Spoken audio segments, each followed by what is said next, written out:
Ang kapatawaran ay maihahalin tulad sa paglilinis ng ating nakaraan. Kapag nagkakamali tayo sa ating kapwa, ang paghingi ng tawad ay mahalaga upang maibalik ang magandang relasyon. Ang pagpapatawad ay isang pagpapahayag ng pag-ibig, awa at biyaya na ipinagkakaloob hindi dahil karapat-dapat ang isang tao, kundi dahil sa ating sariling desisyon na iwaksi ang sama ng loob sa kabila ng kanyang pagkakamali. Lahat tayo ay nangangailangan ng kapatawaran mula sa Diyos dahil lahat ay nagkakasala. Ang kasalanan ay isang anyo ng pagre-rebelde laban sa Diyos at kung hindi tayo mapatawad, haharap tayo sa walang katapusang kaparusahan. Napakahalaga na matanggap natin ang kapatawaran na iniaalok ng Diyos upang magkaroon tayo ng tunay na kapayapaan at maiwasan ang parusang dulot ng kasalanan. Ang Diyos sa kanyang pagmamahal at habag ay naglaan ng paraan upang makamtan natin ang kapatawaran. Dahil sa ating mga kasalanan, nararapat sana ang kamatayan bilang kabayaran. Gayunpaman, isinugo ng Diyos si Jesus upang akuin ang ating mga parusa.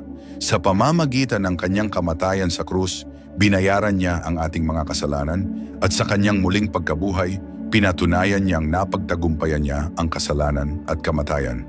Dahil dito, tayo ay may pagkakataong makatanggap ng buhay na walang hanggan sa pamamagitan niya. Kung nagnanais ka ng kapatawaran at nakakaramdam ka ng bigat sa konsensya dahil sa iyong mga nagawang pagkakamali, maaari mong makamtan ang kapatawaran sa pamamagitan ng pananampalataya kay Jesus bilang iyong tagapagligtas. Sa pamamagitan ng kanyang sakripisyo, natubos ang ating mga kasalanan at maaari tayong patawarin ng Diyos. Hindi mo kailangang bilhin o paghirapan ang kapatawaran. Ito ay isang kaloob mula sa Diyos na matatanggap sa pamamagitan ng pananampalataya. Ang kapatawaran, bagamat tila madali para sa atin, ay isang mabigat na sakripisyo para kay Jesus. Pinasa niya ang lahat ng hirap upang tayo ay hindi hatulan ng Diyos kung tayo ay magtitiwala sa Kanya.